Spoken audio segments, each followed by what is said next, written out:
I'm Andrew Hall, and this is Dead Hand Radio. My guest for this episode is Wajid Hassan. Wajid is a best selling author, a professional speaker, world traveler, adventurer, and truth seeker.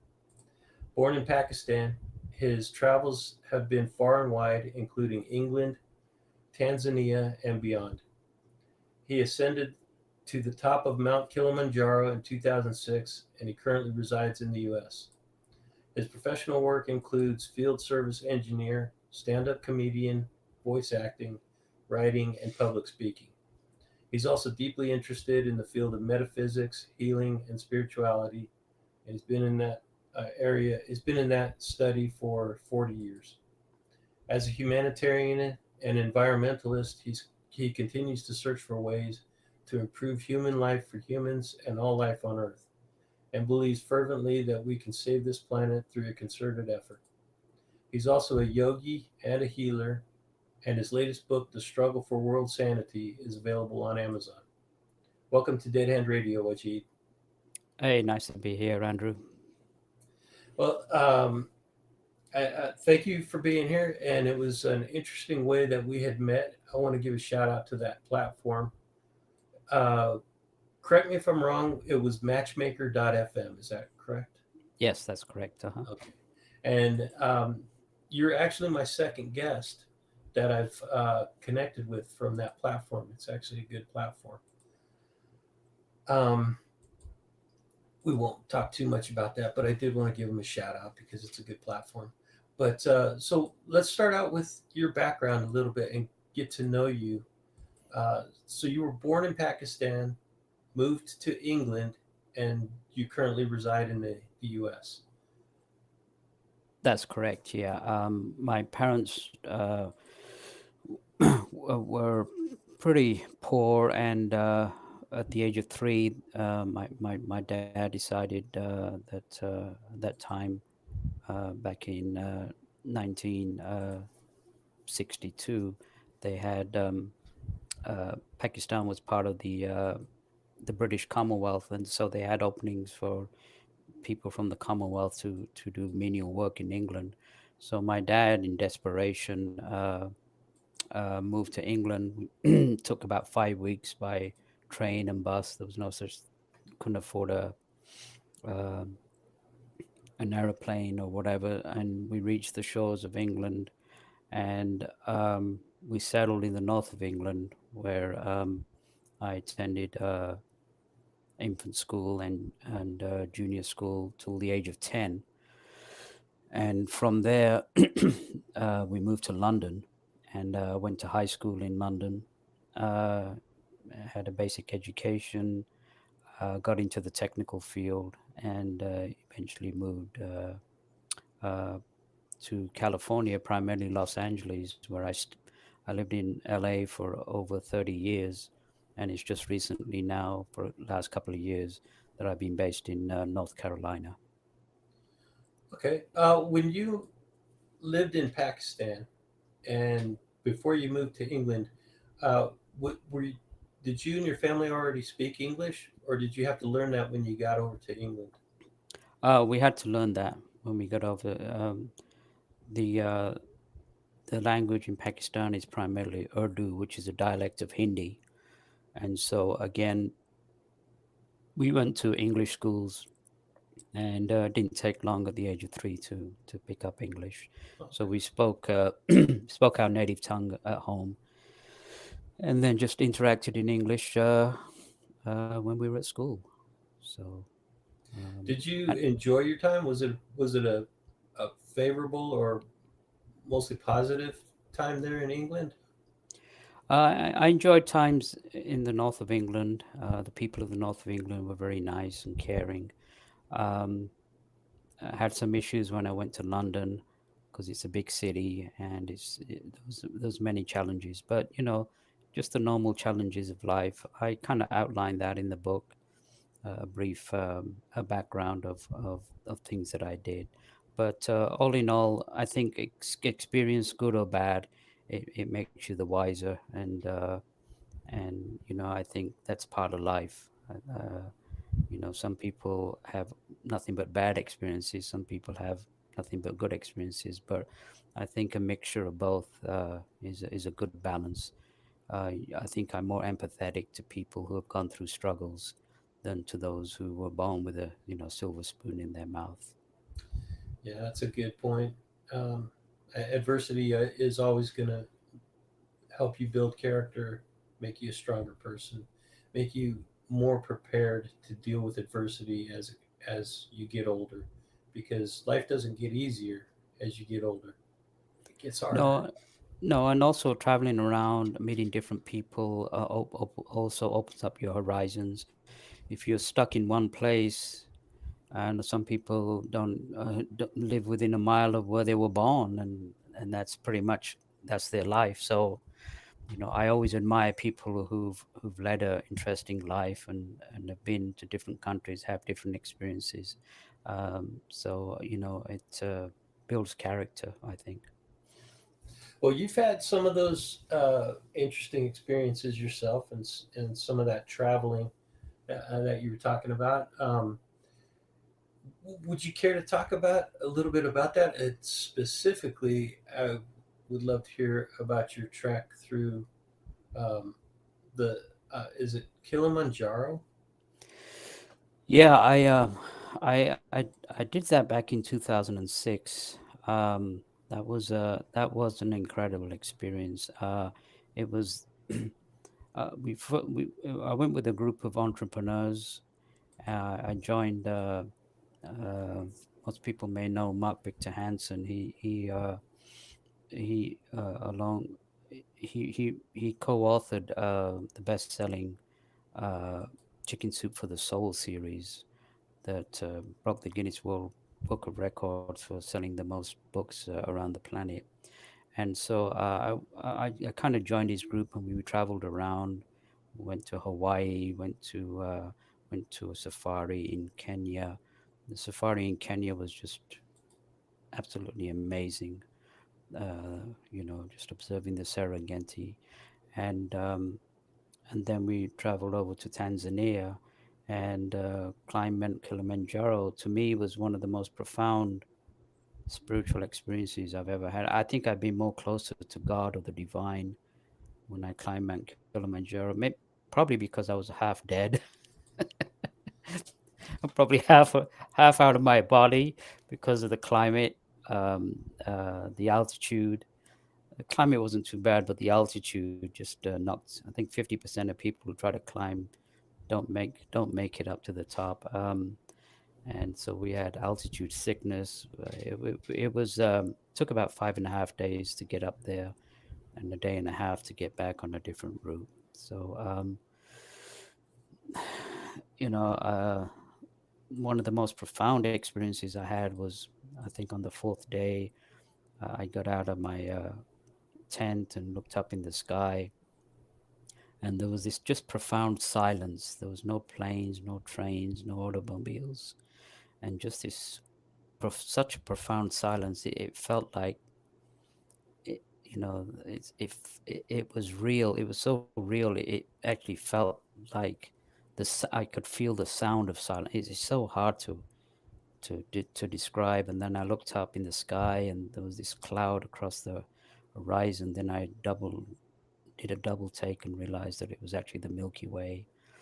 And I think for your listeners, I think it's very important in the hustle and bustle of the world to sometimes just get out into nature, away from people.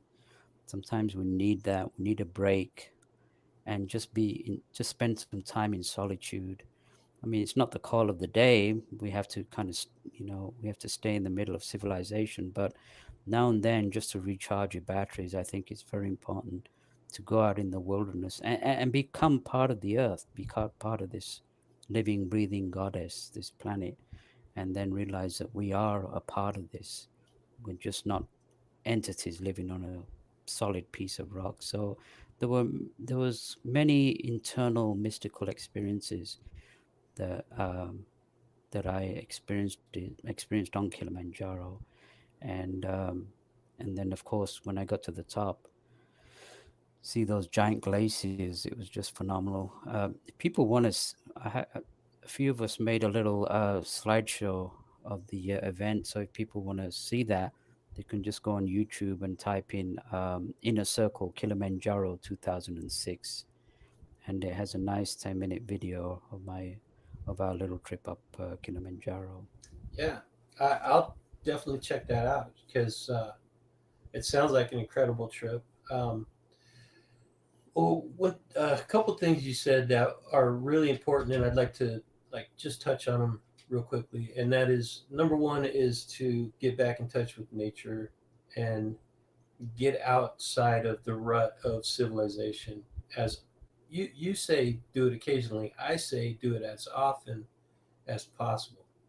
If you can get out of the city at least once or twice a month, it's going to be much more healthy for your mental health to be able to just get away and let, because those problems are going to be there when you get back.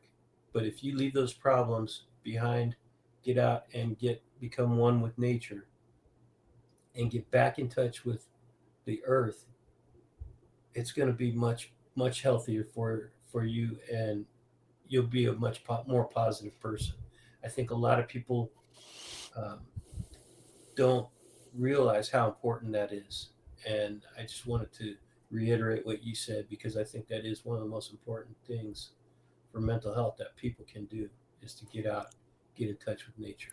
Well, if you look at history, a lot of the spiritual masters of the world, they retreated into the wilderness, to gather their strength. And, the thing is, when you're out in the wilderness, I have a friend of mine in LA. I think he's a little crazy, but he can't stand LA. He just goes out. He says, "I'm going to the wilderness." And he's out there 4 or 5 months by himself.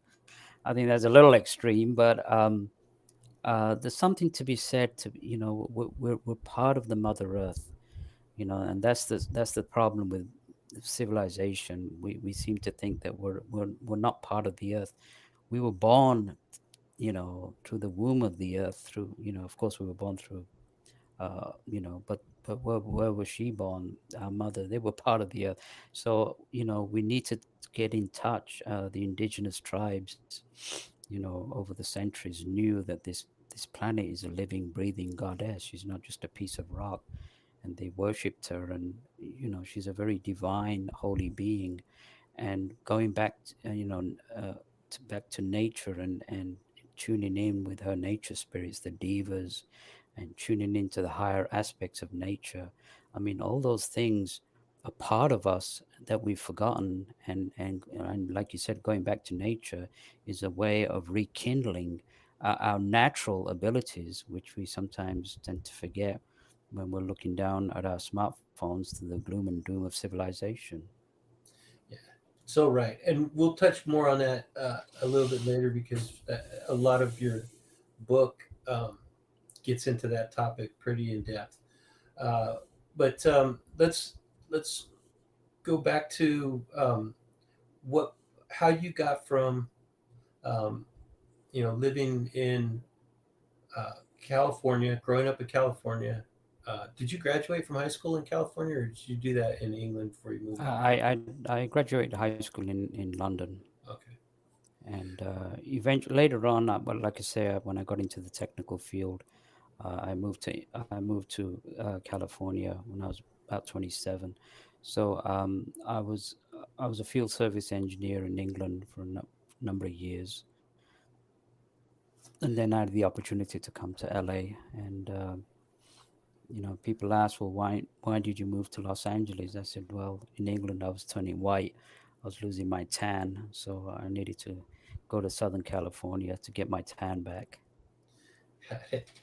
And yeah, with that right there, that little bit of a joke is something that is leads into one of the career paths that you chose while you were in California. You started out as a field service engineer, and honestly, I had to go look that up. I didn't know what that was. And you did that. That was obviously a pretty decent income to do that, but you dropped that to go to work as a comedian and an actor. What? How did that come about? Yeah, it was a pretty drastic change. It was back in 1997. At that time, my spiritual master that I was following, Englishman by the name of Dr. George King, passed away, and I got into a deep depression.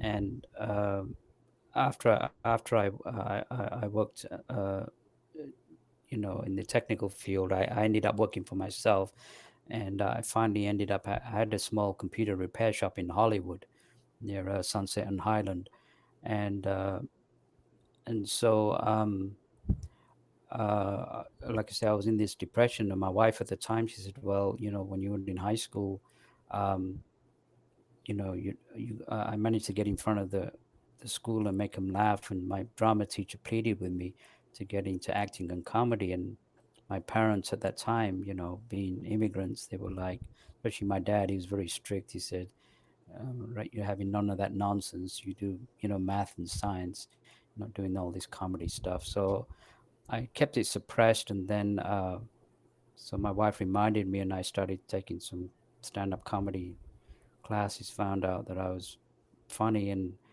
started hitting the open mics at the Laugh Factory Comedy Store, and I was pretty okay with that, just doing that as a hobby. And then this lady walked in to the computer store, and I fixed her Apple computer, and she kept looking at me and said, finally said, "Why do you keep looking at me?" She said, "Well, you have an interesting face." I said, "So?" She said, "Well, I'm a casting director." I said, "So?" I didn't know what a casting director was. She said, "Well, let's see if we can get you an agent." So she got me an agent. So I guess it was meant to be, and I started booking commercials and parts in sitcoms, and at that time the computer repair business was going, for small businesses was going under because people like Best Buy, Circuit City were just swallowing them all up. And so I decided to change and, you know, did menial jobs at night and auditioned during the day and did it for 20 years. I didn't make it, not many people make it big as an actor, but I was a working union actor, and I was quite happy with it. It's a competitive field, but I'm glad I did it. Yeah, that's as you said, that is a competitive field. I've known several people who were trying to make a living at it, and just making a living at acting is a challenge, a Oh, daily yeah. challenge. You really have to be good at a number of things, and one of them is actually marketing, because you got to be out there promoting yourself continuously. Right. Um, but it does seem like it would have been a fulfilling journey to be on, and throughout that experience. Well, so I guess we jumped forward quite a bit to that point, because you had studied. Um, is it mysticism? Yeah, metaphysics, mysticism, Okay, yoga, healing. Um, that was an interest that I had since the age of 16. okay. Um, so we'll get back to talking about that a little bit more, because I got a couple questions regarding that one.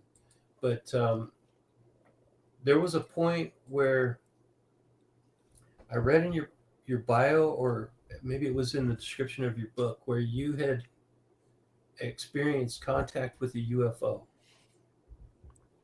Yeah, that was just amazing experience, Andrew, and it happened at the age of 18. And pretty much, I think one of the reasons I wrote the book last year was to share some of these mystical experiences that I had. This one was actually a very physical um, um, contact that I had with a flying saucer. I like I said, I kept it to myself for many years. First of all, because it was personal, and second of all, I didn't want people to think I was a quack, because as soon as you mention UFOs or aliens or whatever, um, But now I think the tide is changing. I think people are waking up. I think people are realizing that we've been I realize there's a cover up there, that the truth is not being told, and now people are wising up. And now, whenever NASA or the government or other news agencies say things, people are pretty much saying you're insulting our intelligence. I think we know a little bit more than you do. But coming back to the UFO experience, like I say, when I was in England, again being from Pakistan, I was raised primarily as a Muslim. Um, I, I I went to the mosque, as part of the Islamic religion. Um, Read the Quran, did the prayers, Arabic prayers, and but at the same time, I was going to Church of England schools in England, so I was also receiving a formal Christian education with Bible studies, hymns, carols, which I really enjoyed.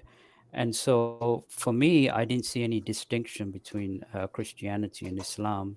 I just saw them as two different ideologies towards, a creative principle. And then it was at 16 that I met my own spiritual master, an Englishman by the name of Dr. George King. And I joined his organization, and then it was around 18 that I had this experience with the UFO. Can you describe that experience and what was your reaction? It was strange because I was working at the time. I was living in the in an area of London called Fulham, and I just for a number of days I just got a prompting that I had to be somewhere at a certain time.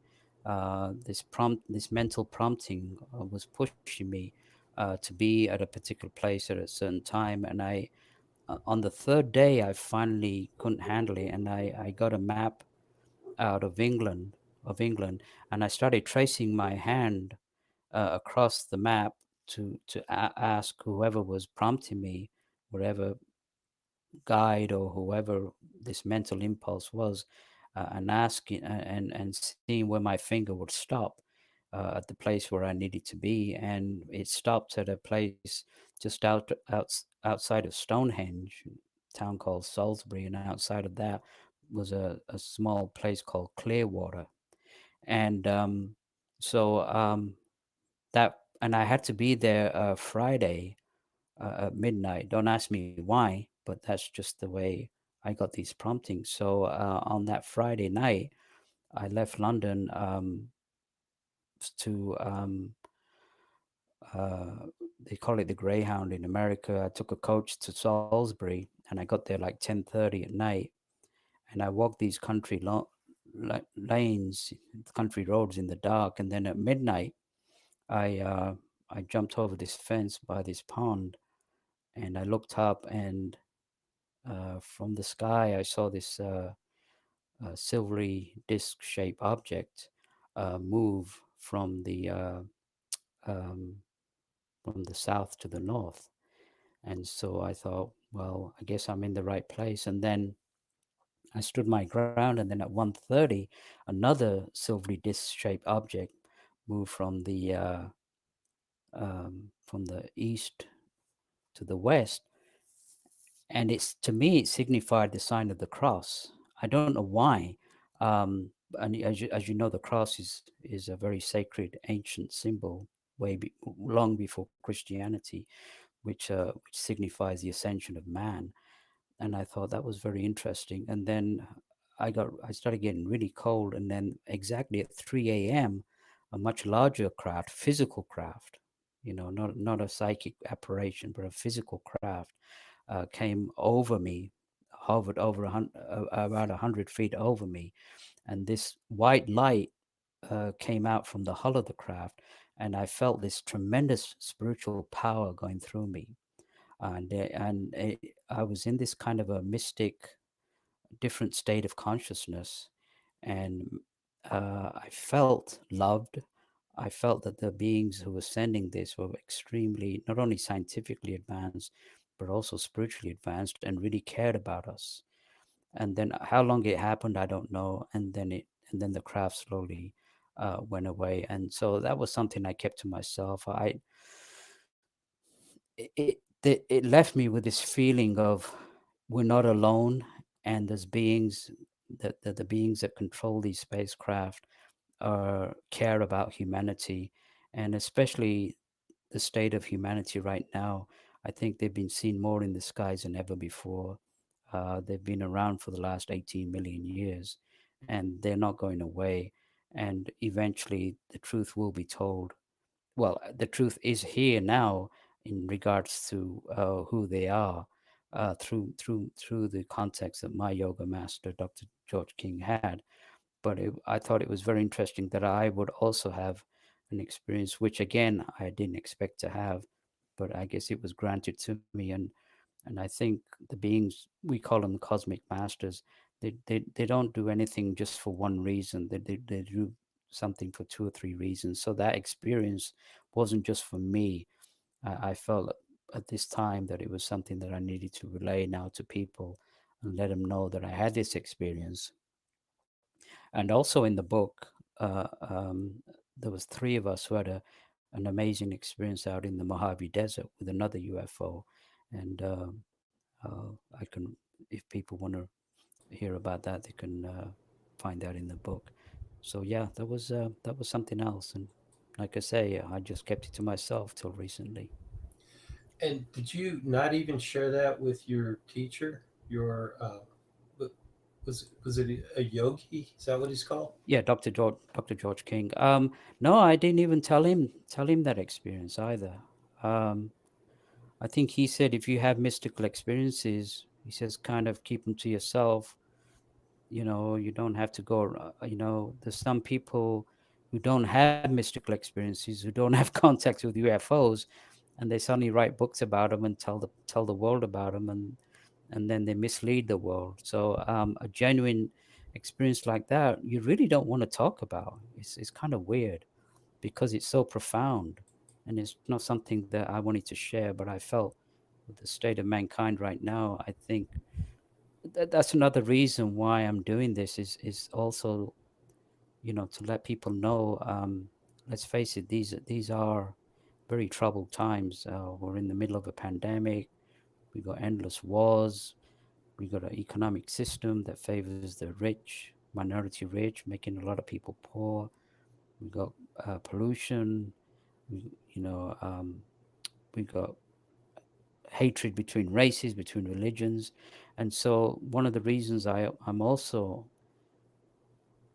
pushing the book is to give your listeners hope, to let them know that no matter what's going on, it may get worse before it gets better, but there is a light at the end of the tunnel, and things are going to get better. They, as prophesied, not only by my master, but by seers of in the past, that there will be a renaissance in the near future, and there will be a new age coming to planet Earth. I think that's good news. That's a positive message, and it's one that I share wholeheartedly. That on the other side of this, it's hard to call it an event, but the times that we're going through right now, there will come a time where it ends, and there will be a renewing, a rebirth, or a renaissance, as you called it, which I think that's the perfect term for it. It's happened before throughout our history where we go through a dark time, and then on the other side of that period, we come out on the other side of it and go through a huge spurt in technological advancements, um, scientific, medical advancements, and I think we're right on the verge of that. I don't know how soon that's going to be. That could be a Well, couple of years actually, away, or it could actually, be it's next it year. started. It started, and it's going to take a little time, but it's the great change has started, and um, one of the major aspects of this start is we move. If people study astrology, of course, the whole of this planet and the residents of this planet are also influenced by other planets in the solar system, and we're coming out of the Piscean age has finished, and now we're in what's called the Aquarian age, and the Aquarian age is demanding from mankind cooperation, service, love, kindness, and so that influence. There's also another influence which I'll maybe talk about a little bit later. But there's two influences. But the major influence right now is the Aquarian Age, and it's demanding that we change and enough of the status quo, and either we change or mankind is perished. I think it's the beginning of the end of mankind in a positive way. Well, I think humanity is the most adaptable species on the planet. They, because of their ability to utilize technology, our ability to adapt to the environment and to the circumstances that we're faced with. Uh, we just have the ability to adapt faster and more efficiently than any other species. So I'm firmly a believer that there are good times ahead, but there may be more pain in the near future. And um, but it is a good sign that, as you were saying, that more and more of the truth is coming out. Um, the disclosure movement is is really starting to take off, where the governments are starting to talk more about the UFO topic. Um, it's almost daily where you hear news and mainstream media outlets talking about the UFOs and the sightings, and it's just very encouraging that that's happening. Well, it's not going away, Andrew. And like I say, UFOs have been here for the last 18 million years, where we've been residents on planet Earth. And coming back to my own master, who I started following at the age of um, 16, uh, he's actually not very well known in the UFO movement. And I mentioned Dr. George King to a number of hosts who are in the UFO movement, and they haven't really heard of him that much because he kind of um, kept a low key and got on with his work. But he he was a genuine contactee with the beings that man these spacecraft known as UFOs. And just to give you a quick background on Dr. George King, he was like I say, he was an Englishman from England in his early 20s.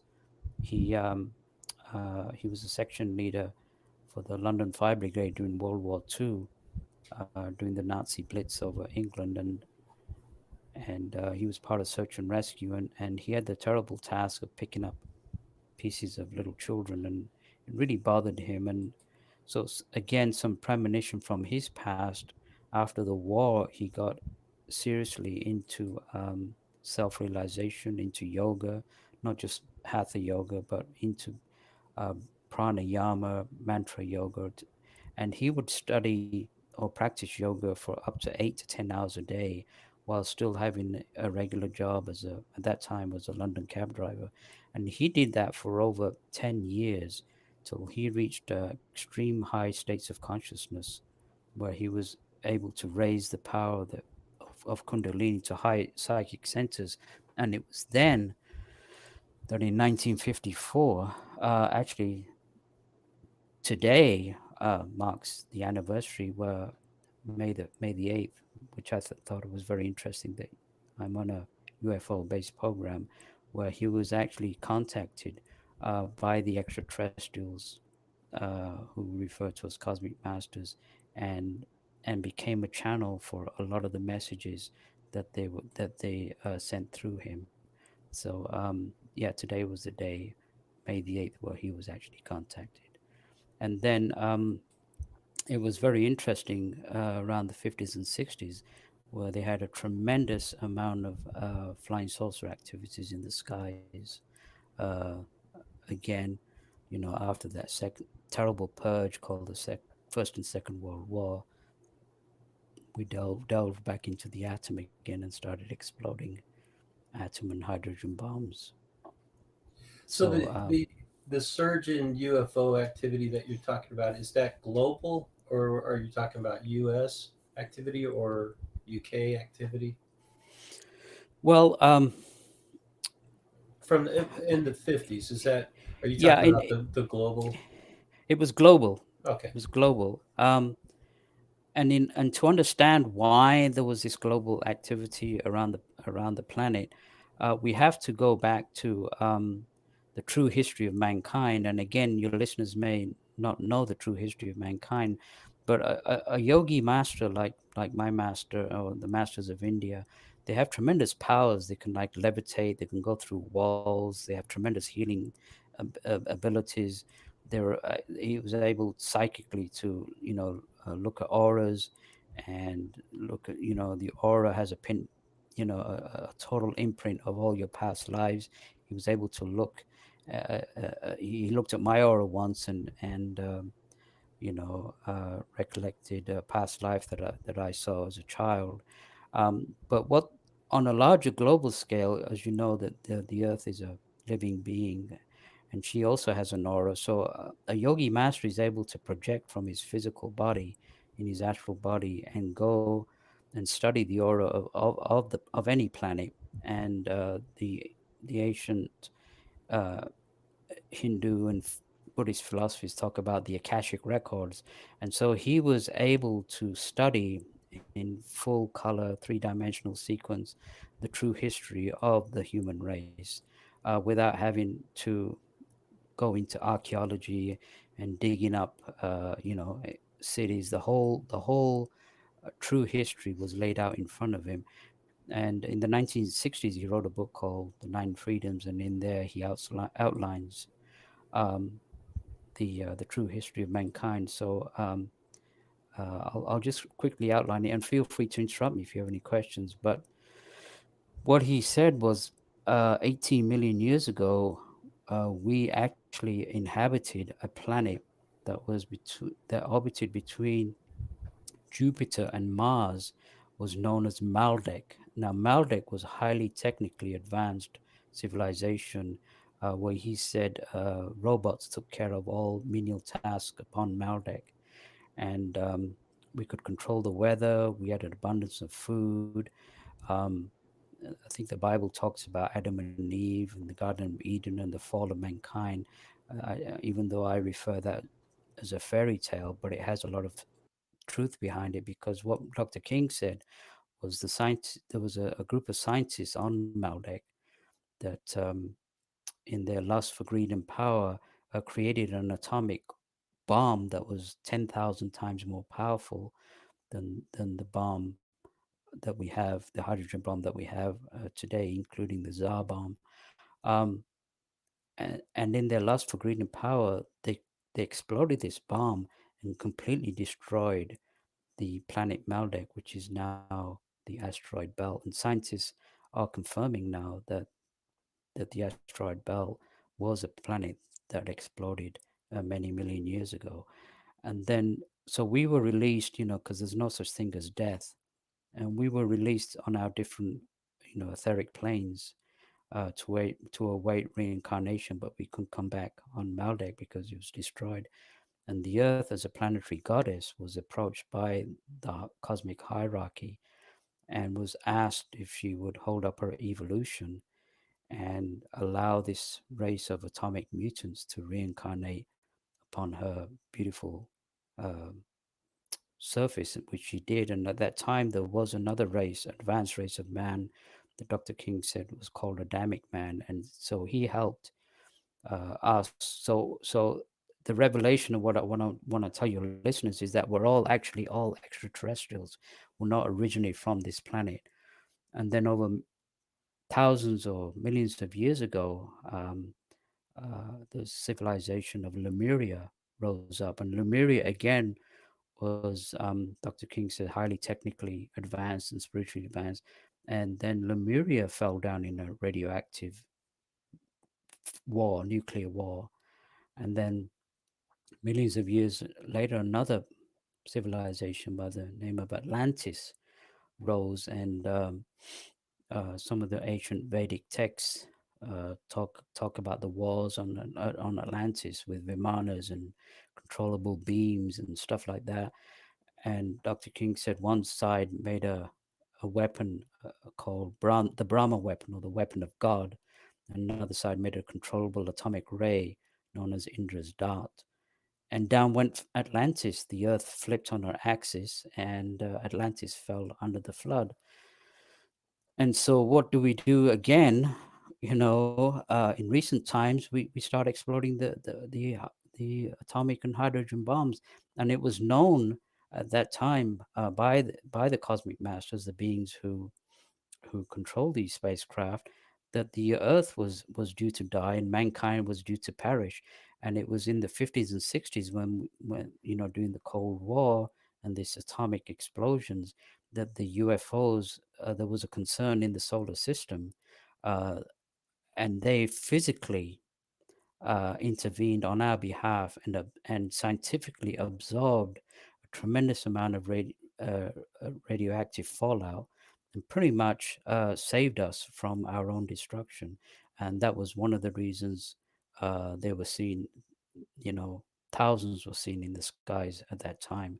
And one of the main messages that came through Dr. King was to warn mankind not to get back into this nuclear holocaust, which is right now, we're still tottering on the brink of destruction. And people talk about, well, of course, there's different levels of existence when we die on this earth. I think Dr. King projected in his astral body, said there was 4 levels below us and 6 levels above us, and it's the same with on the other planets. And so, just on a scientific level, if man went to Mars or Venus or Jupiter, um, the you know the fact that there, there would be any life would be insignificant, because in our physical bodies we won't be able to live there, and probably won't see any life. But he wrote a book in the 60s called You Are Responsible, where he talked about going to Mars and Venus and visiting advanced civilizations on Mars and Venus in his projected form, who lived on higher realms of existence. And so these civilizations, these masters are real, just because they're on a higher existence and we can't see them. Sometimes they come onto the physical plane, but but but he said that every planet apart from Mercury in this solar system is inhabited by advanced beings who not only are advanced scientifically but also spiritually.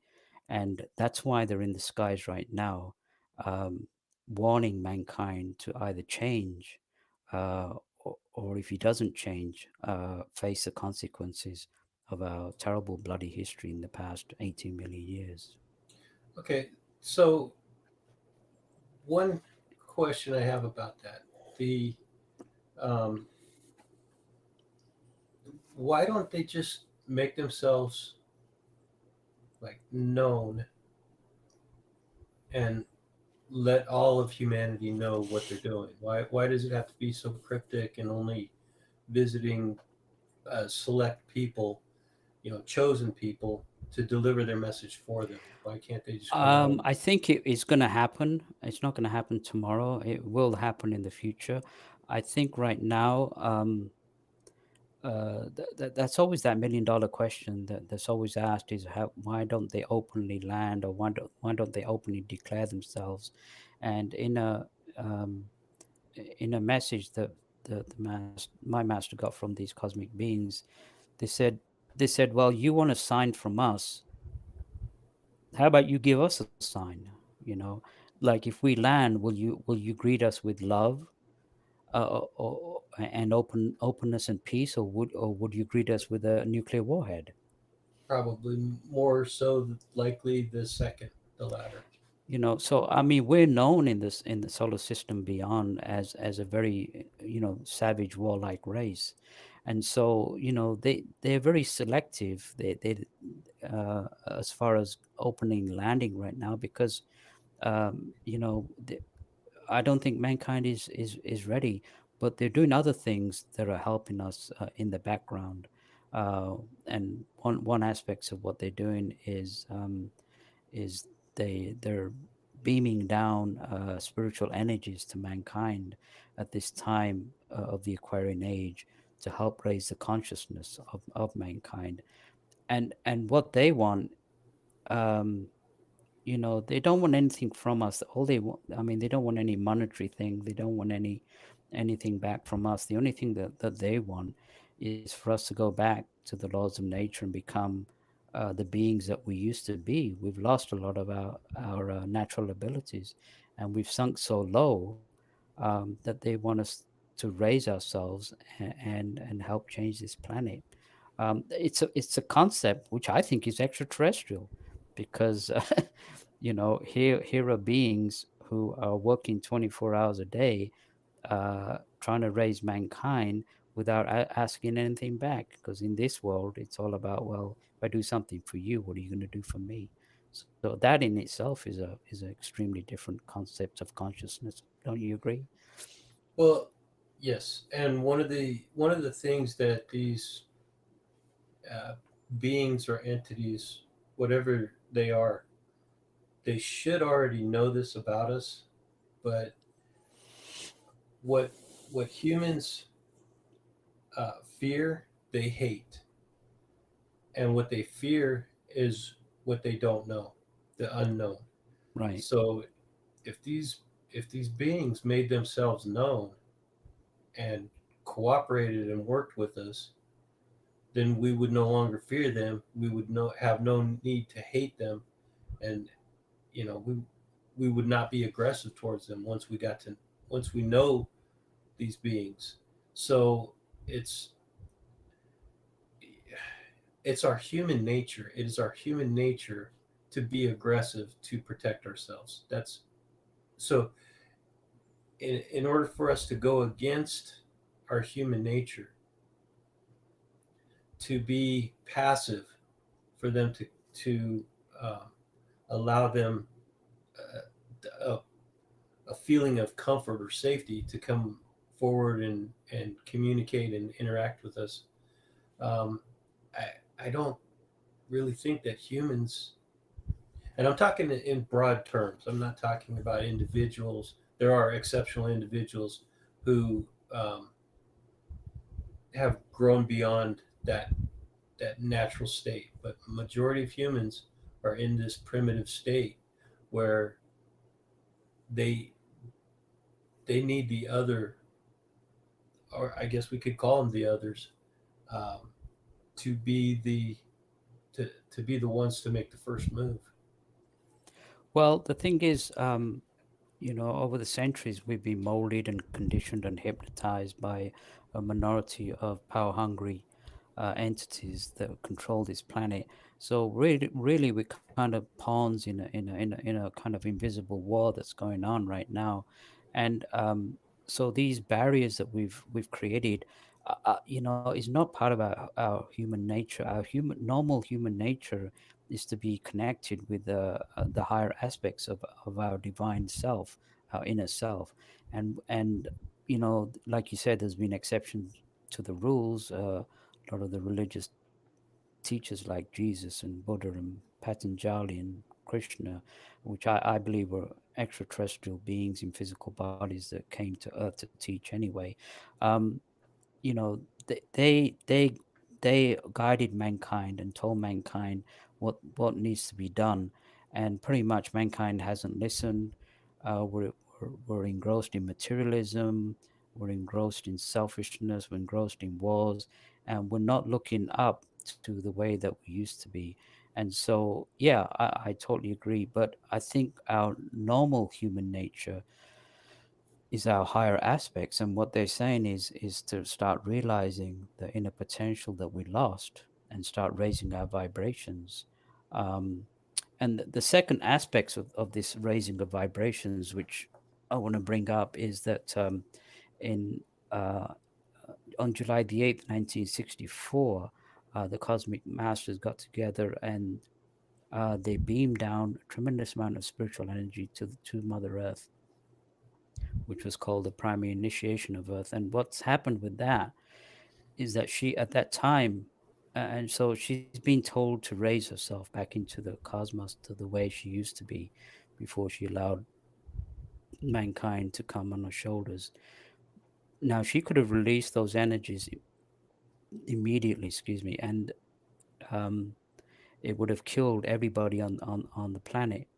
But what she's doing now is every year she's slowly releasing these energies. So not only the Aquarian age, but the vibrations of the Mother Earth are being raised, and that's also the cosmic masters talked about that in the 50s and 60s. That the part of that would be the change in weather conditions. So don't believe this thing that climate change is a result of carbon emissions. Well, carbon emissions is a small aspect of this climate change. The melting of the ice caps, the changing of the weather was predicted years before it started, and that's part of the great change that's occurring as she raises the vibrations. The ionosphere is slowly being taken down. That was put up after the destruction of Lemuria and Atlantis to stop man from receiving higher inspirations. Because that's been taken down, the ultraviolet radiations have increased, which is increasing the heat, which is melting the ice caps. And these changes, weather changes, are actually very beneficial for the Mother Earth. And what the cosmic masters and my masters said was eventually there will be a temperate climate. Like I got to go to Kona in Hawaii a few years ago. They have a temperate climate year round, like 70 degrees. And that's going to happen around the world. There will be no seasons, full seasons as we know it. There will be a temperate climate, which will be a beautiful climate. And this climate change is also part of it. So the raising of the vibrations of the Mother Earth, the um, the influence of the Aquarian age is now demanding that we start raising our vibrations and stop thinking in light of fear and anxiety and wars and hatred and jealousies, and become the spiritual beings that we were at one time. And that's what's happening right now.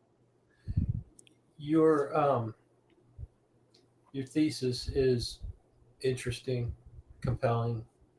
You have a lot of you connect a lot of dots, and it's really interesting what a lot of people are going to struggle with, and and probably reject the theory or the thesis, uh, because where is the empirical evidence? Where is the proof that the information that your yogi has received and passed on to you is factual and not just a belief that he has? Well, it's something that, like I say, I'm not here to change, to propound an ideology and ask people to believe what I'm saying. I say that you listen and do your own research. You can go And on. where can people go to research this for themselves? They could go to my master's organization, the Ethereal Society, and they can do their own research and listen to some of the cosmic transmissions and use their intuition. In my book, I wrote that the greatest lie detector ever created is our intuition. And so have an open mind, and don't and you know think between the lines. And because, like I said, we've been hypnotized and molded to think a certain way. Even in regards to UFOs, there's an aspect of fear, abductions, and they're evil. And Dr. King asked the cosmic masters one time. He said, how long would it take for you to take over this planet? And they said between 10 and 15 minutes. So if they were that evil or fearful, they could have taken over the planet long time ago. Of course, there are evil entities in the cosmos, that there are alien entities, but pretty much we've been protected by the cosmic masters over the centuries from any kind of outside alien attack. Um, so they can go to the Ethereal Society a website that's aetherius.org. And like I said, do their own research, listen to the cosmic transmissions, and base their own uh, observations. One thing that really gave me proof of the fact that that my master was a genuine contactee was that in when they contact him in the 50s and 60s, um, they would relay uh, flying saucer sightings around the world in Australia, New Zealand, America. Now listen to this, Andrew. 3 weeks before they were supposed to, there was there were the sightings were supposed to happen, and then 3 weeks later those sightings occurred, and in fact they actually had to stop those predictions because the military got involved and they started they started going after the UFOs once they got that information. So they didn't want the military chasing the UFOs. So that to me was a tremendous amount of proof to me anyway that he was a genuine contactee. The fact that um, the climate change was predicted long before the climate change occurred, to me again was a proof. Um, my own contact with the UFO in the wilderness game to me was proof that they are very spiritual beings. And so, yeah, uh, don't listen to. I mean, listen to my ideology, but make your own decisions and do your own research. Definitely. And I think that's most people are pragmatic enough to do that, and make decisions for themselves. But they need they hear people. A lot of people that in the circles that I travel in within the UFO community are really skeptical of anybody that says they know the truth, because the what is the real truth, and how do we know it's the real truth? Those are two things that are we've been lied to so long. Right, It's very difficult to know who to trust, who to right. believe. And when we hear somebody who says they know the truth and this is what the truth is, okay, that's that's great. We're interested, we're willing to listen, but also we need to see evidence to back up those claims. Well, Um, one and strong that, evidence. Yeah, let go me let ahead. me let me ask you one more question, and then you could go into that. But the sightings, the predictions of the sightings back in the '60s, is there any documentation of that where Yeah, he made in those predictions and they were I actually think in you are responsible. The book the master wrote. I think in there were uh, transmissions on those particular sightings. And again, if you contact the Theory Society, they can give I can't give you correlations just on a show right now, but they could probably show you correlations between um, uh, those sightings and other things, other things that occurred.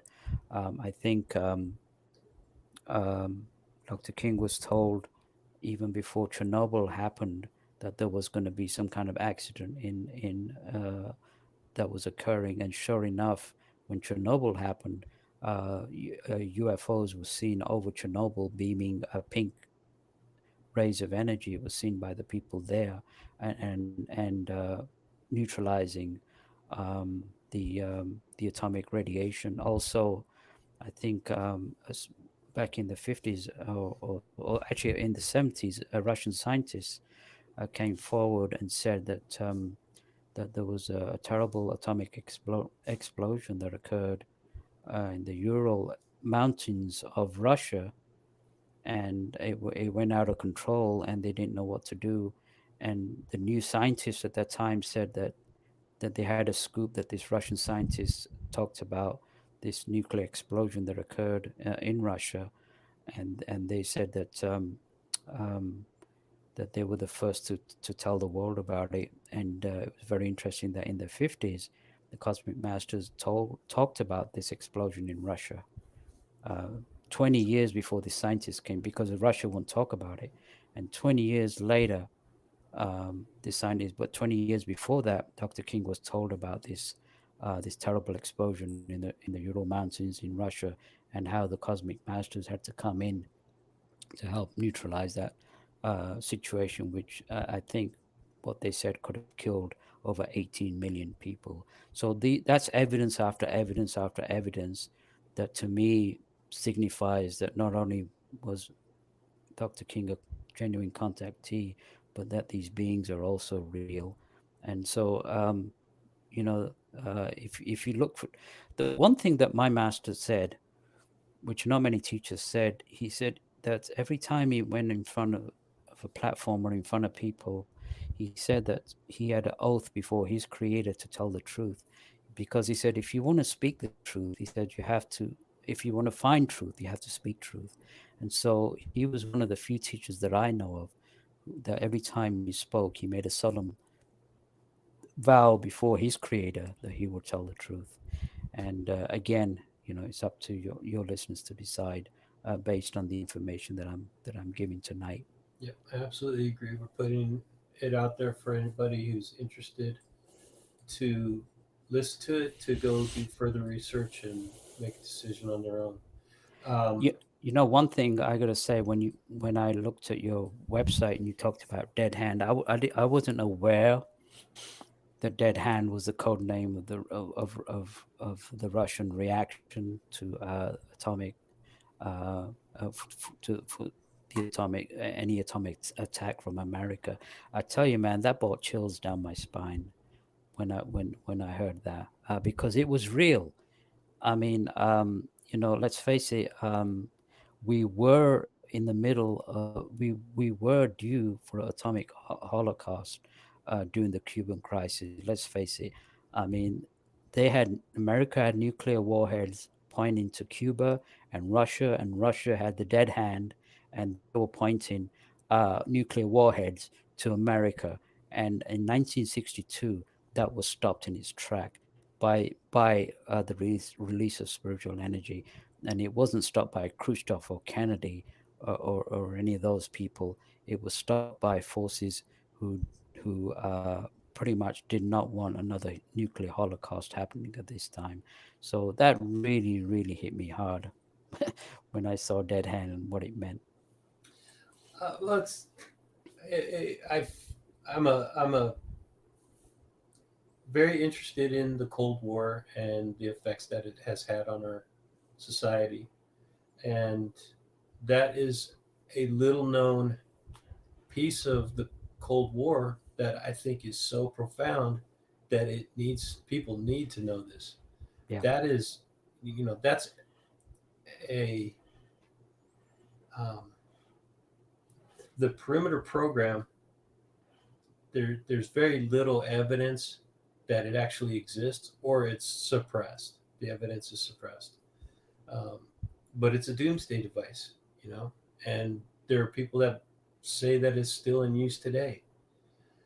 I believe So, that. what I believe what that. does that tell you, man? That Yeah, tells you that the trust between the East and no, the West is still very low. Um, and yeah, our world is faced with so many problems that it is almost impossible to surmount from a humanistic perspective. You look at it from a humanistic perspective. right. It can be Uh, overwhelming. how can we how do we overcome? Now, before we get to that, because that's one of the later questions I wanted to ask you. But I want to talk a little bit about your book because we've been talking about it a lot. So I want to let people know um, the title of it, and it's "The Struggle for World Sanity," and the subtitle is "A Muslim-born yogi mystic reveals a practical solution to solve all problems facing humanity." I felt like that was a pretty bold statement. I mean, that took a lot of courage to put that in the title of your book. Um, I read some of the reviews on Amazon. There were some very glowing reviews, very supportive. There was also some pretty negative reviews. People calling it a fiction, and comparing it to the flat Earth uh, theory. Which do you are you a flat Earth theorist? Do you believe in the flat Earth theory? Absolutely not. But Okay, I just wanted to make that clear because somebody had put that in a review, and I, right. I wondered if the person actually read the book, if they're No, they comparing probably it. didn't read the book. They read the chapters and then wrote a review. And the people who read the book wrote different reviews. So Yeah, there are that there that are there happens a are lot. some people. Yeah, there's some people that just love to criticize no matter Right, what. right. You get that on YouTube. You get it on the social media. Anything good is always put down. So I think that's to be expected. When Dr. King said he was in contact with the cosmic masters in the 50s and 60s, they laughed and spat in his face. So he had to put up with today it's not as bad, but he had to put up with a lot in those days, when he talked about, well, he was on the BBC in front of millions of people and they asked him, well, how long would a flying saucer take from Venus to Earth? And you know in his in his kind of cool English way, he said, well, if they were pushed 2.5 seconds. So you can imagine in those days, the 50s, telling these people, I mean, of course they had a psychiatrist there, saying that he was delusional. And so some of these truths they're so beyond science fiction. I don't think science fiction can even come near. They said that's why there's that statement: "Truth is stranger than fiction." And and history has proved it when people were bold enough to say there's no flat Earth. And by the way, I know I may get hung for this, but I'm sorry, but the Earth. The universe doesn't revolve around the Earth. Actually, the Earth revolves around the sun. And in those days, you could have been hung for saying stuff like that. And so he was brave enough to say things. They said the metaphysician, what the metaphysician says today, the scientist, learns 300-400 years down the road. But anyway, I'll go back to your questions. Well, actually, I have a couple of listener questions, and we'll get to that real quick. Um, so there is a question about your experience in the Mojave, and I know you didn't want to give all the details on that because it's in the book. That's cool. But did you have the same feeling that you had when you were in England that was compelling you to go to a specific point for the Yeah, I'm not untitled? gonna. I'm not gonna. You know. I'll tell the experience. It was me and two friends. We were in LA. We're having dinner, and we were deciding what we wanted to do. Maybe hit a nightclub or watch a movie. And one of the friends, he said, let's go out to the desert. And again, where did that come from? You know, and all three of us looked at each other and we went, yeah, let's go out to the desert. So we got lamps and whatever, and we just drove out to the desert, up to the Mojave Desert. And as we were going there, we hit the Los Angeles Crest Highway on the way to the desert. Went through the mountains there, and all of a sudden, all three of us, we felt this probing beam of energy coming into the car, like we were being probed. And so I had my friend Rodney and my friend Erwin. We were all together. We could feel this probing energy that we were being probed, and we felt something was going to happen, and we didn't know what it was. And again, it was something that we were just following on our intuition. And as we got over uh, Angeles Crest Highway, and as we were coming back down the mountains onto the Mojave Desert, uh, I was driving, and Rodney looked to the right of me. He says, "Oh my God, look out there!" And from the horizon, we saw this extremely large red fireball coming from the horizon. And so we stopped the car, got out, and this red fireball, really large, turned from red to orange, and from orange it turned to yellow, and as it came up to the top of the horizon, it turned into a beautiful white orb, and it stopped, and again it hovered over where we were, you know. And so uh, me and Rodney and Naomi, we were connected to the Ethereal Society at that time, and we knew exactly what it was. And so Rodney said, let's send spiritual energy to the beings on the spacecraft. So we raised our hands and we started sending energy to this spacecraft that was hovering over us in the middle of the Mojave Desert up in the Angeles National Crest Highway. And you know what it did? It flashed at us. And then we continued sending the energy, and it flashed again in recognition. It picked up our thoughts. They picked up our thoughts. And then the third time, we continued sending the energies, and it flashed again. And on the third time it flashed, it went soaring up into the sky at a terrific speed, and and disappeared. And so there was three of us. So okay, my story was one thing, and it could have happened. But when three grown men had that same experience, and it was a tremendously elating experience, tremendously elating. I mean, we were shouting and screaming because we felt so high after watching such an experience. Again, another proof that these are intelligent beings that can pick up our thoughts, and that was a recognition on their part that they knew that we were there, and they wanted us to have that experience, which I put in the book. Interesting. Um, And so again, was this was out of the blue. It was nothing that we pre-planned. It just something that happened one night.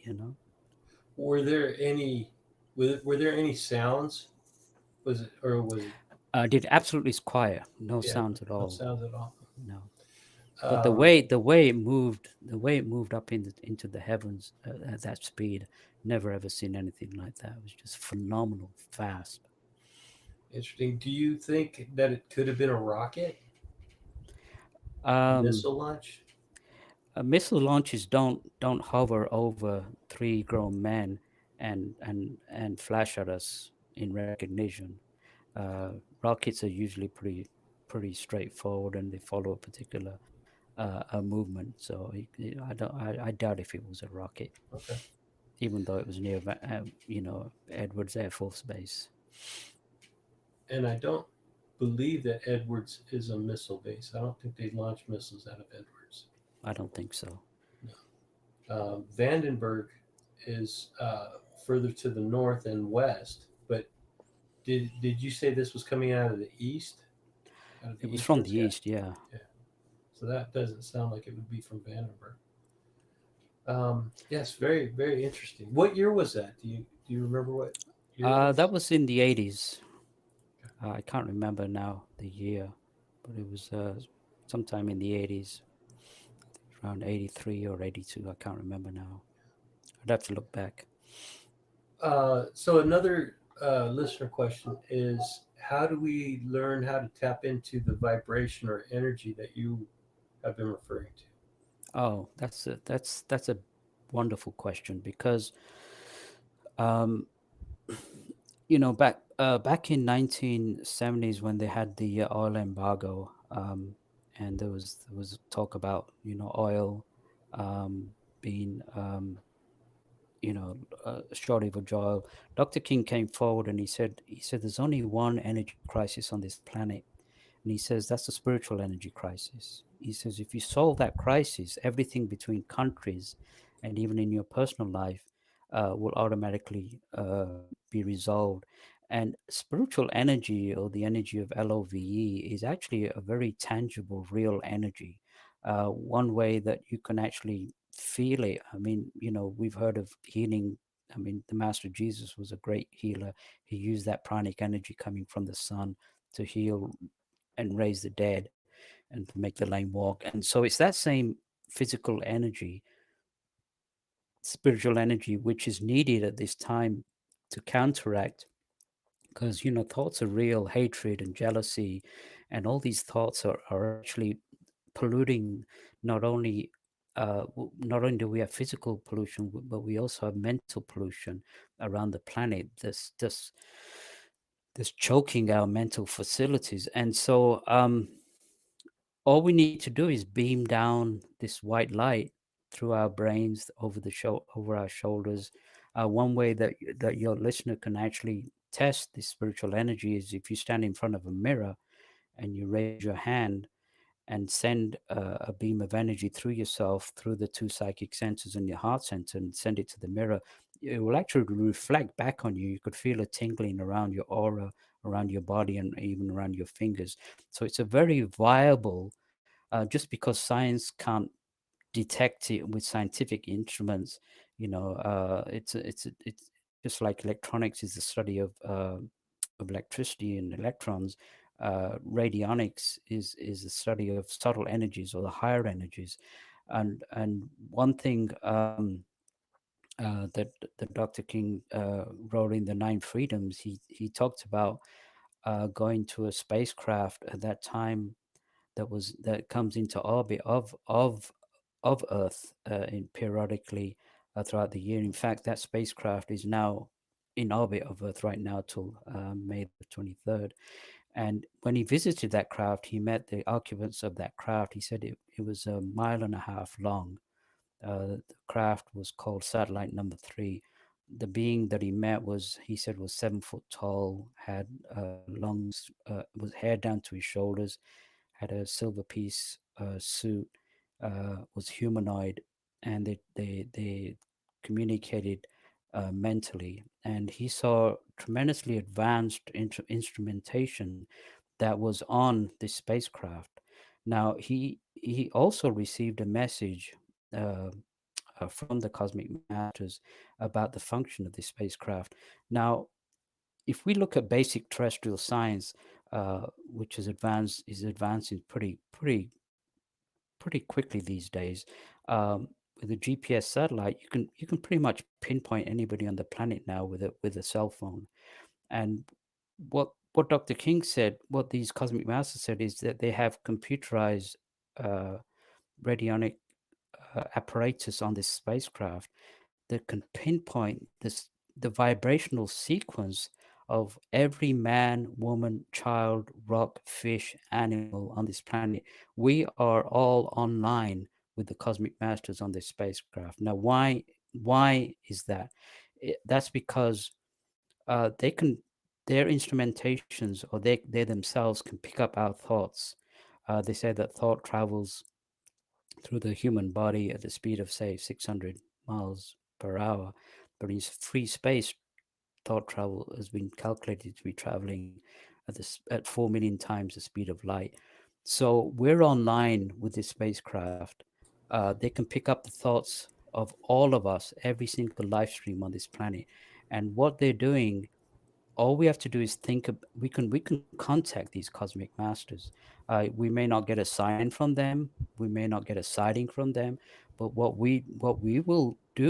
they will do is send beam down individually or collectively. They can individually beam down a ray of spiritual energy, which will enhance which will be enhanced and actually uh, multiplied in many times, in order for us to radiate this energy to help raise the world and the planet.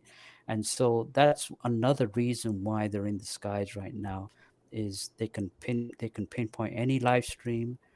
In fact, when Dr. King was on there, with their instrumentation, they showed him on a screen where they pinpointed somebody in London, and they on the computer screen, it was showing that they showed the aura of this man, and they were pinpointing spiritual energies to this man. And this is the kind of technology, again, which is beyond science fiction. They said that their instrumentations are beyond the imaginings of mankind. In other words, the greatest scientists on this planet would not even fathom some of the instrumentations that they have on these spacecraft, because, like you said, they're millions of years scientifically advanced than us, and spiritually. So these are advanced spiritual beings who these days are sending out these beams. And all we have to do, again, if you want to find out if these cosmic masters are real, just ask for the spiritual energy, and they'll send it to you immediately,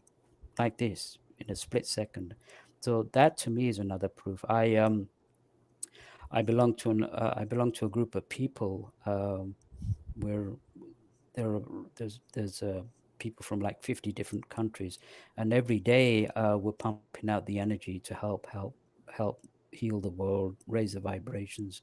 So if people don't know how to do that, they can go to another website. It's called 12blessings.org, the number 12 being numerical, and check that out. It's free, there's no money involved, and they could join us in a global healing campaign to help raise the vibrations of the world. I mean, I don't know about you, Andrew, but I think this is the biggest aspect of hope that I've ever heard.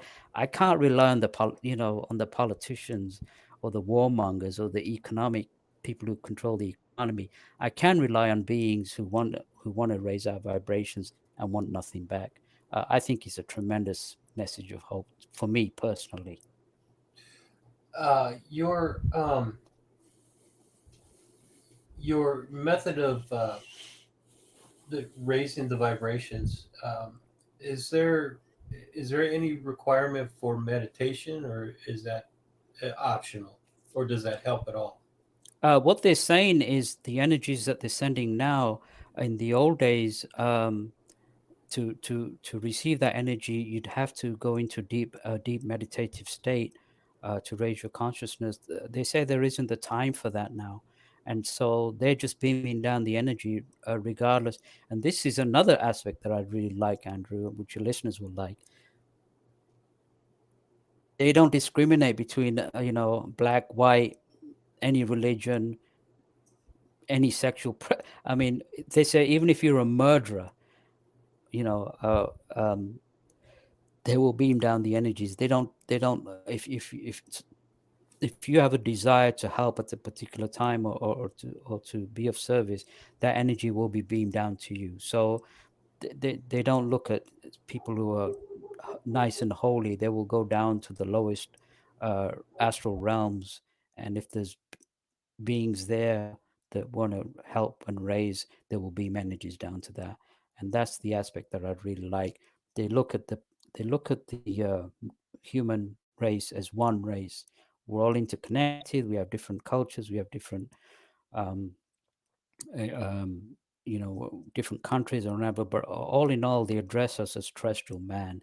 They don't address us as you Americans or you Turks or you Chinese. They look at us on a global scale, and when they speak to mankind as a whole. Uh, my neighbor's dogs just started going crazy over here. I wonder if they could beam down some energy to calm down those dogs. I'm not trying to make light of it. It's just those dogs Well, here's a test for you, need because calming. here's a test for you. Why don't you do a campaign of sending healing to those dogs, and see what happens after a month? Send healing to the Dr. King made himself very unpopular in the 60s when he said that the Chinese communists are just as close to you as your children, and in my book I wrote that the terrorists are just as close to you as your family. And so the people you despise are the ones that you need to be sending energy to. So like if the dogs are bothering you, or if the neighbors are bothering you, then try that for a month. Just send them beams of energy of love, because that is a force that cannot be resisted. It's a very powerful force that transmutes, doesn't kill like bombs do or hatred does, but it uplifts. So sending thoughts of like, oh, I wish those dogs were dead, or I can't stand my neighbor, you're actually projecting hate energy from your mentality, and sending that to that person or to that animal, which actually makes the situation worse. And so again, Agreed. it's going against the grain, but actually sending I would white light never out. I would never wish harm on an animal. Uh, No, I'm not talking about you as an individual, but in general, sometimes when people despise something, they will send that hate energy, and that right. hate energy is just as real as physical energy. It does just as much damage to the aura of that individual than actually physically hitting that person. So that's another thing that we need to understand, that our thoughts are just as real as our physical actions as well. And that gets into a question that I had from a friend on Twitter earlier today when I put this out that I was talking with you. Um, I had a question from somebody on Twitter, Christopher Plain. He's a writer for the Debrief, which is a online magazine, technology magazine, but they also cover consciousness and science, and they go into the UFO topic occasionally. But his question is regarding a study that was done recently where some scientists have discovered a gateway to consciousness. This is something that you and I talked a little bit about before we started the live stream. But scientists believe that this gateway to consciousness, or what they uncovered when they were um, doing this study, is that when the human mind is in a certain state of semi-consciousness, and they induce this semi-consciousness using some kind of drugs, which just put the person in a super relaxed state.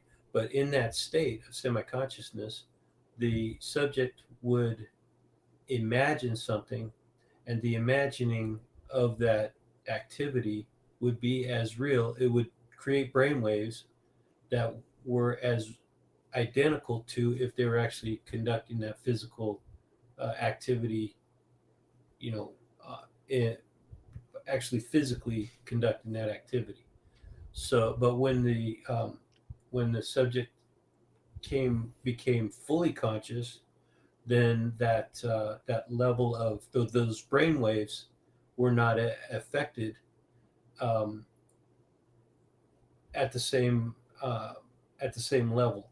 They had to be in that state of semi-consciousness, Right. and that semi-consciousness, uh, I wonder if that could be attained through meditation or through some other means besides a drug.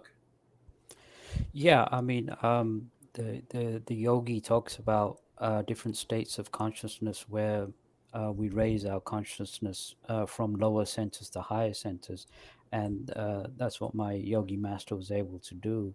We have different psychic centers around our aura.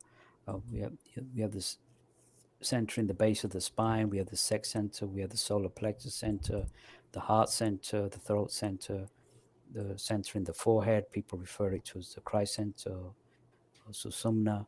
And of course, the high center people have referred to as the divine center or the Brahma chakra.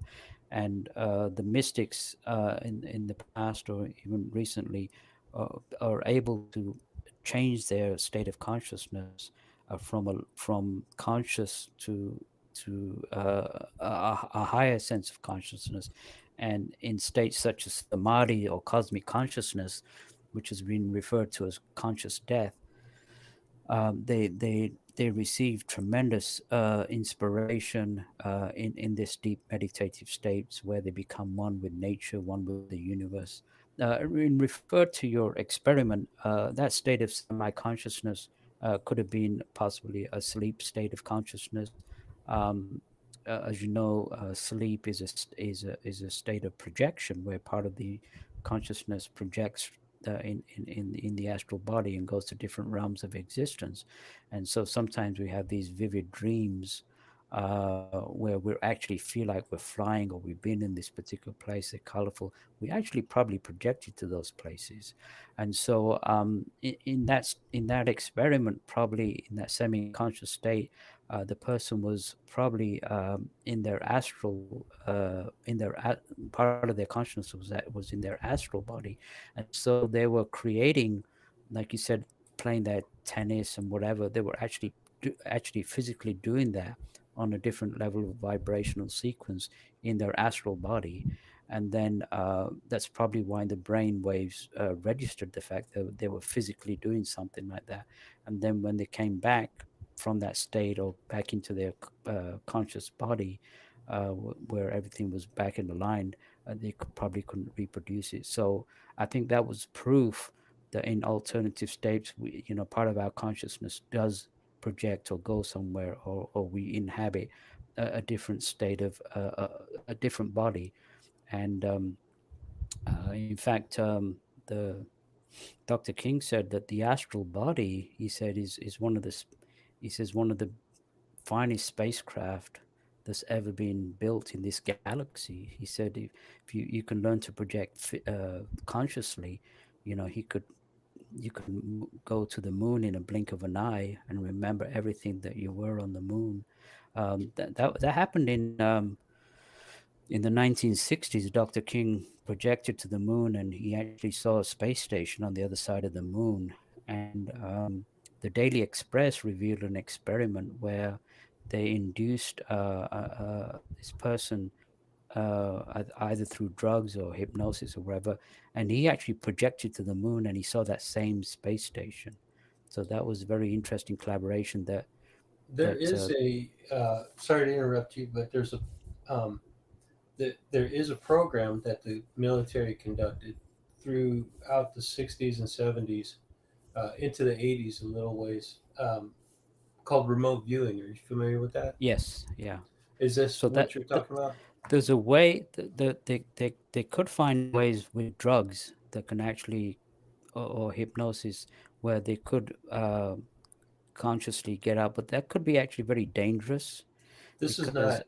This is has nothing to do with drugs or hypnosis. This is just simply a. They actually um, call it a psychic ability. They're tapping into a a psychic stream of information, and they're able to record it uh, right, by writing down and drawing ideograms on the paper. And in some cases, the information that they collected is extremely accurate. And well, it's a program that was uh, developed and conducted by the military, actually.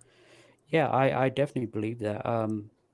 I know in England, New Scotland Yard, part of their investigation, they bring in psychics, and they do remote viewing of crime scenes and stuff like that. So again, it's again using a natural psychic ability. In deep states of consciousness, like cosmic consciousness, you can actually, Dr. King actually physically heard a blade of grass grow. That's how sensitized you can get psychically. Uh, So yeah, I definitely agree with the remote viewing. I think it's something that should be practiced by everybody because, again, our psychic abilities, our healing abilities, we've coarsened them, and I think it's important to bring those back. There's nothing wrong with having psychic abilities or healing powers. Absolutely nothing wrong, so long as they're not used in a negative way. Because of course, cou- there's people couple who more can questions use them. I want to touch on real quick, and then we'll start winding down and close this out before too much longer because I know it's late where you're at. Um, just I should have asked this earlier, but what is mysticism? Is this is the path of study that you undertook under Dr. King? Is that correct? Or Dr. Um, Was well, his name it's Dr. not Yeah, under King. any particular study. If you look at religions, there's mystic aspects of Islam, there's mystic aspects of Christianity, of Buddhism, and the mystic aspects are aspects that go beyond the physical. They go on to the metaphysical aspect, the metaphysical being beyond physical. So mysticism is states that can't be described just on physical terms. It's states of consciousness which occur within experiences that people have that are beyond the physical in a way. And so inner experiences, psychic experiences, experiences of visions, states of projection. Um, I guess even remote viewing could be called an aspect of mysticism, because it's using, higher subtle energies, higher frequency energies, that can bring a person into a kind of uh, a different state of mind, I guess, on a more positive level, on a more spiritual level, as opposed to there's other states of mind that you can go to, which can be on a negative level, but we won't go into that because that involves possession and demonic forces and stuff like that. So that's the other side of the scale as well. Yeah, and that could be a topic for a whole completely other episode, but we don't need to Right. get into that tonight. We're trying to keep it on the positive. Because the message of your book ultimately is a message of hope and a message of healing. Um, and speaking of healing, you practice and you actually call yourself a healer. What type of healing do you do? I used a technique that was invented by my master, and he wrote a book back in 1975 in England called "You Too Can Heal." And at that time, a lot of people said that healing was a gift from God, and only a few had it. So he came out with the book and said that no, healing is a natural aspect of man, that every man, woman, and child is able to give healing. And so it's a very it's based on 40 years of his own research, but it's a case of just physical healing. It's a case of charging the psychic centers of the body through the laying of hands through the different psychic centers, and then laying of hands on the afflictive area, and then balancing the aura. That can be explained. It's a very simple technique, and that can be explained in the book. I think you can get You Too Can Heal from Amazon. So I use that technique. I've been using that for 40 years, and had some very interesting results as well with healing. And of course, there's remote healing, which the absent healing or remote healing, which the cosmic masters are pushing right now. And and and the question is again, is why now? Why this urgency? Well, there's another aspect which I haven't told you listeners, and I will before we close up, is that now we've reached a crossroads, and the cosmic masters have said that if we don't change um, with this raising of vibration that's occurring right now, the people who won't be able to handle these vibrations, they will actually in mercy be taken through death to another planet in the solar system. Scientists have called this planet X. It's on the other side of the solar system from the Earth, so we can't see it. But based on their calculations, um, through I don't know through the pull of the Uranus and Neptune, they've said that that planet is there. They said it's about 10 times the size of Earth, and so with the future new age coming to Earth of peace and enlightenment, the people like the warmongers or the polluters or the killers, if they don't raise their vibrations, just like in on Maldek we were reincarnated on Earth, this time those who won't be able to withstand these vibrations will in mercy after death be born on this younger primitive world. And that's the difference now between what happened in the past and what's going to happen now. So that's a prediction that's also going to come to pass as well.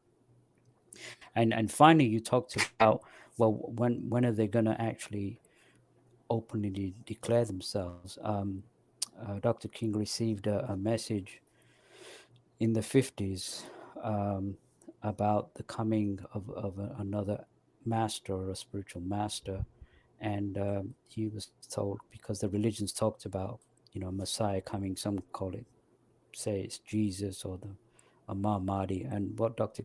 King was told um, by this transmission was that there will eventually come another who will actually land openly on Earth in the near future in a spacecraft. And he said he'll stand tall among men, and he will approach the Earth leaders, and they will ask of him his credentials, and he will produce them. Now, listen to this, Andrew. This is really staggering. But they said that his powers will be greater. His individual powers will be greater than the combined military might of all the armies. And those who won't listen to him will be removed from the earth, not killed, but after death, if they don't listen to the spiritual message that he has, because he'll be a spiritual master. He won't be coming as an SS trooper, but he will relay this message of hope and spirituality in the new age. And at that time, it'll be the time of change, where those who are not willing to listen through death will be taken on upon this other planet.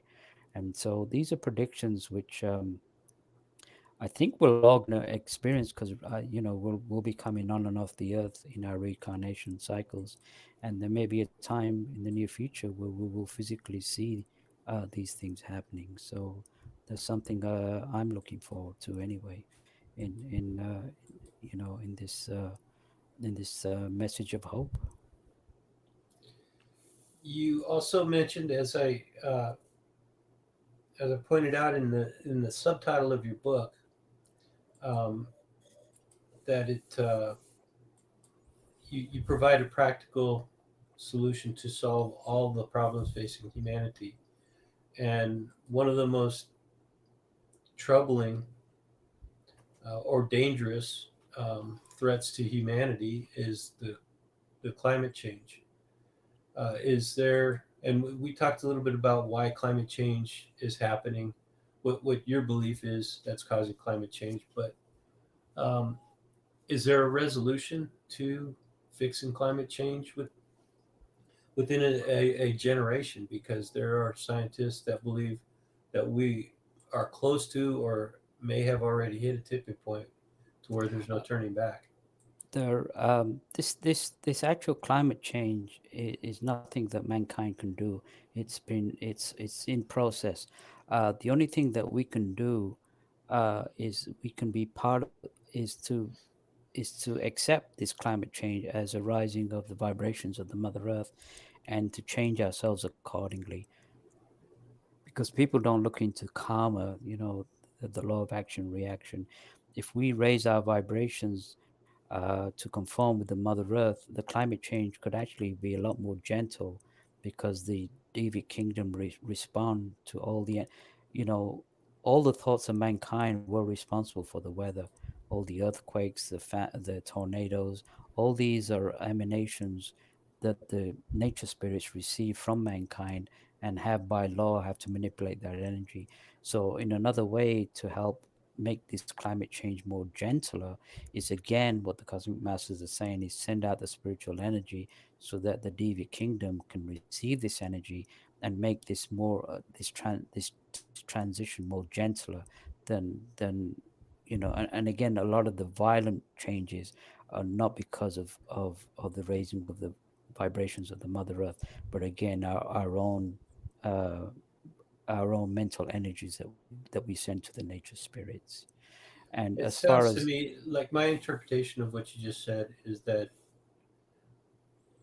for humans to try to save the planet, it's beyond our capabilities. All we can do is prepare ourselves and be adaptable to the coming changes that are w- yeah, inevitable. we're not saving the planet. The planet is actually being saved, has been saved by the cosmic masters. She's been told to raise her vibration, so we have to conform to her changes.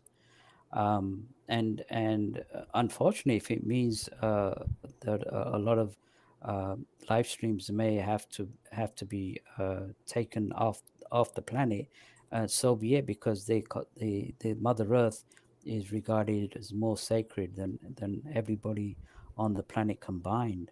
And so, um, if we want to stay on the earth, if you want to be part of this new age, this new renaissance, like I said, like on the subtitle of my book, the only practical solution is sending out that spiritual energy.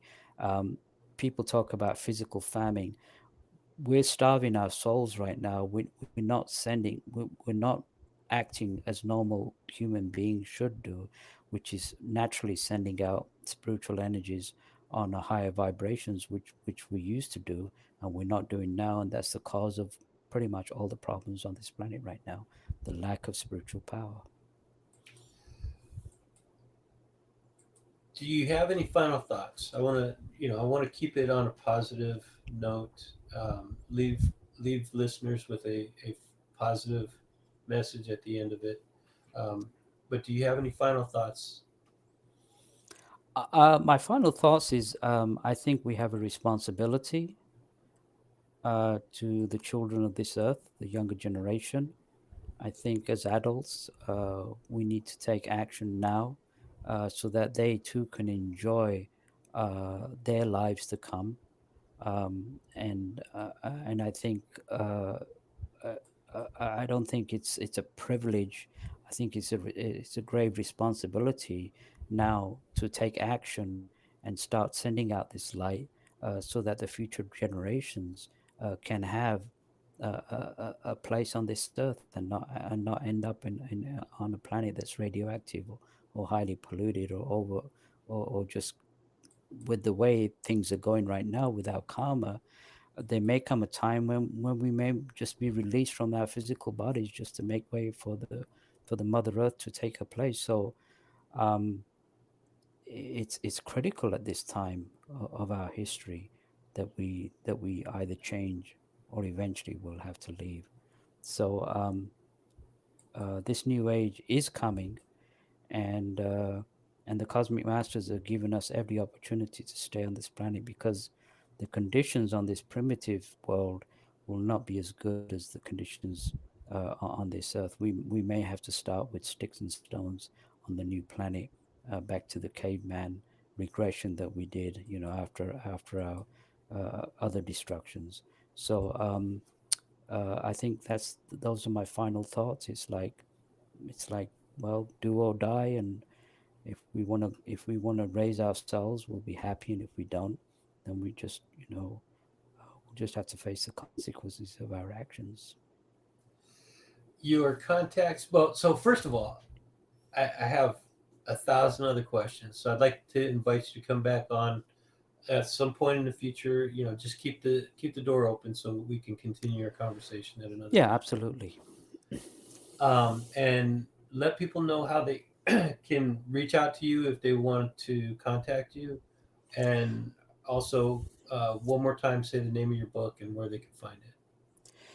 Yeah, if they want to personally contact me, I have a personal email. I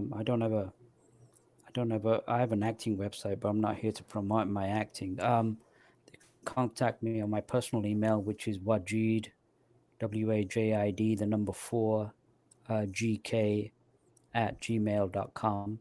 So they can email me there if they have any more questions. The title of the book is The Struggle for World Sanity. It's available on Amazon, on Kindle, paperback, and audiobook. And if they want to learn more about my yogi master and his organizations, they can go to aetherius.org, aetherius.org.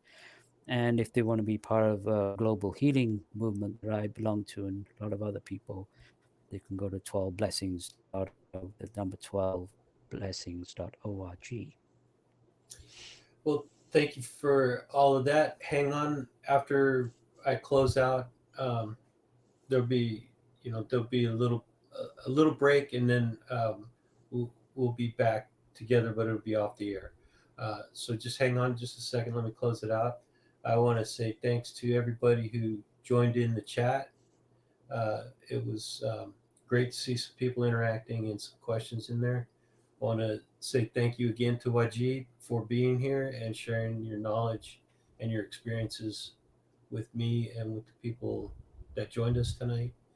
And you are always welcome back to talk about whatever is on your mind. Thank you Thank for you, being Andrew. here. It was a real pleasure. Thank you so much. Have a good night, everybody.